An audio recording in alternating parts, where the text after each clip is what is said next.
unahin natin itong sitwasyon ng ating kasamang si Yusek Claire Castro sapagkat siya kaninang umaga ay sinampahan ng reklamo sa Balayan, Batangas nitong kongresista na si Leandro Leviste sapagkat siya daw ay maliciously inatake ng ating PCO Undersecretary kung kaya't nasira ang kanyang reputasyon at maapektuhan ang kanyang negosyo pagdating sa renewable energy business niya.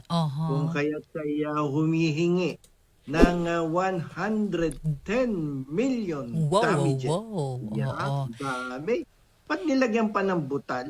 Kasi ganito yan eh. Sige, Ang partner. sabi nila, ang kanilang sinampang reklamo ay civil libel.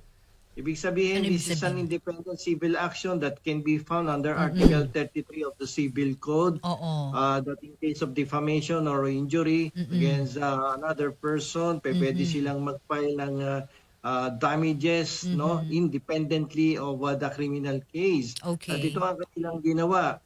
At bakit sila nag-file ng civil libel kung pwede naman magsampa ng criminal cyber libel case against Yusek Claire Castro? Kasi alam mo, walang kulong itong civil case na isinampa ni Leandro Leviste. Pagmumultahin lang ganon, partner. Penalty lang to, fine lang naman to eh. Kung talagang meron silang malakas na kaso laban kay Yusek Claire Castro, bakit hindi mo sinampahan ng cyber libel complaint sa hukuman o kaya sa piskalya upang magkaalaman kung sino ang mas matibay na ebidensya pagdating sa cyber libel. At sabi nga ni Leandro Leviste kanina sa isang interview, kaninang umaga, sinabi niya na malakas ang kaso at ang kanyang makukuhang 110 million damages ay kanyang ipamimigay yata sa kung saan niya gustong ibigay. Parang nakakatiyak siya na mananalo sila dito sa kaso na to. So kakaiba pa, may kakaibahan, partner, yung cyber libel dito sa isinampang kaso ng kampo ni Congressman Leviste.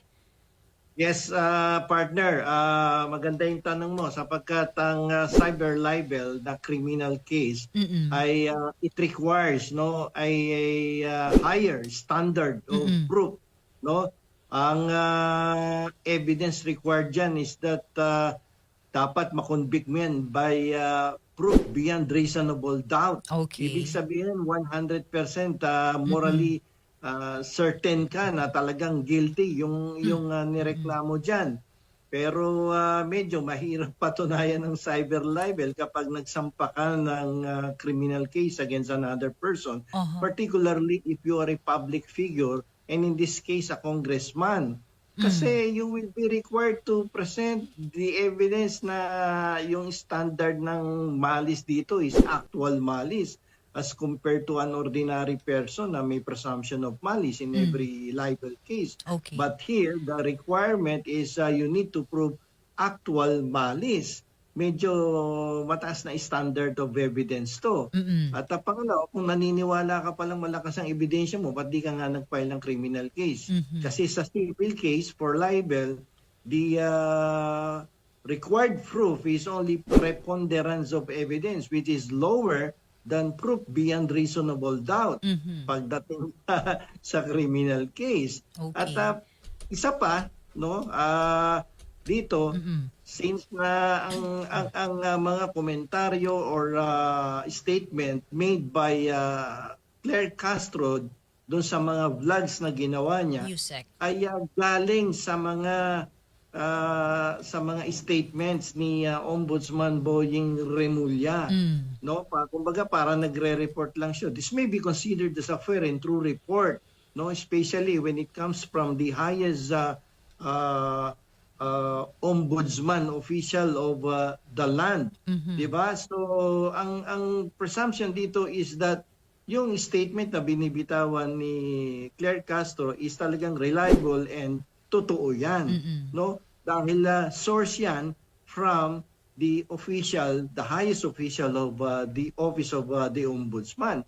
You cannot claim that it is malicious.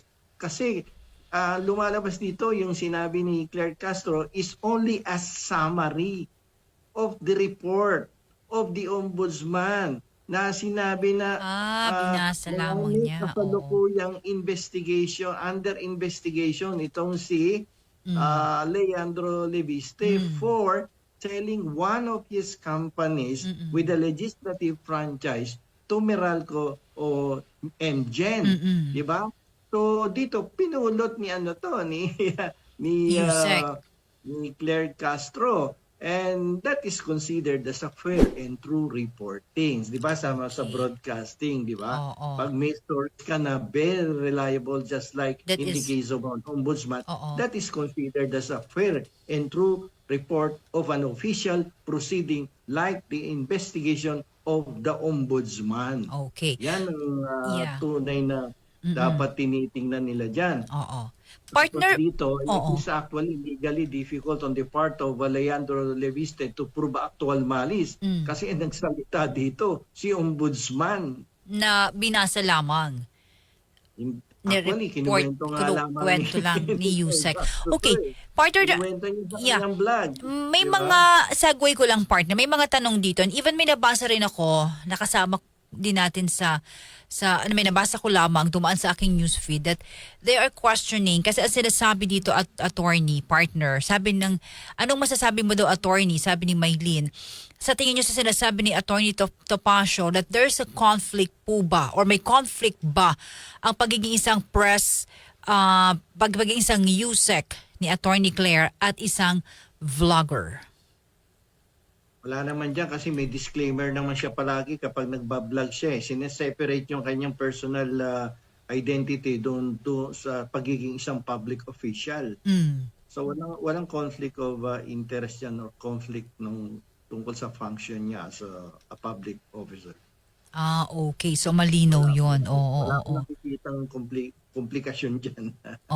Being Okay, so yun lang naman ang sinasabi din naman ng kampo. Ang sabi nga ng kampo ni attorney Topacio de la Vista, hindi nila pinipigilan magpahayag si Yusek, pero yun lang sabi, tama.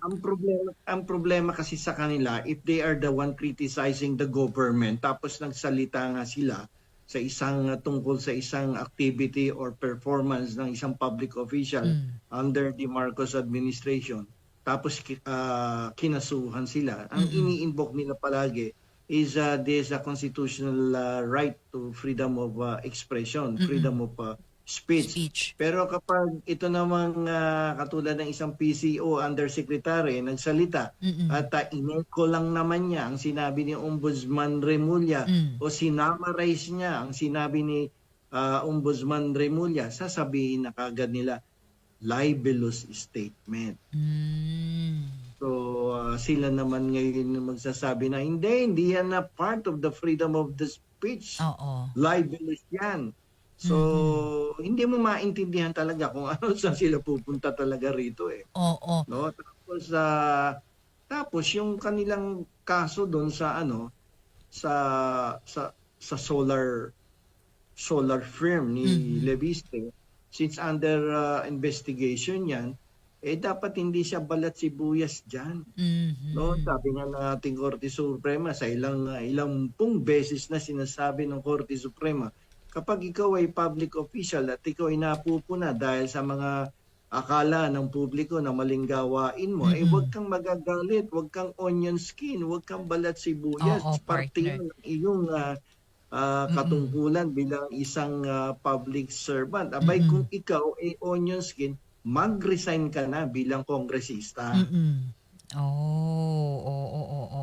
And yun lang, partner, ang medyo kanya-kanyang pahayag doon, But anyway, haharapin naman yan ni Yusek, partner. At doon na lamang magkaalaman, sa kanilang sa kaso na yan, partner. Definitely, ang probability dito, dismissal yan, definitely. Hindi magpo-prosper yung kaso na yan na sinampa ni Leandro Leviste. Attorney Bueno, law and beyond. Learn the law, Know your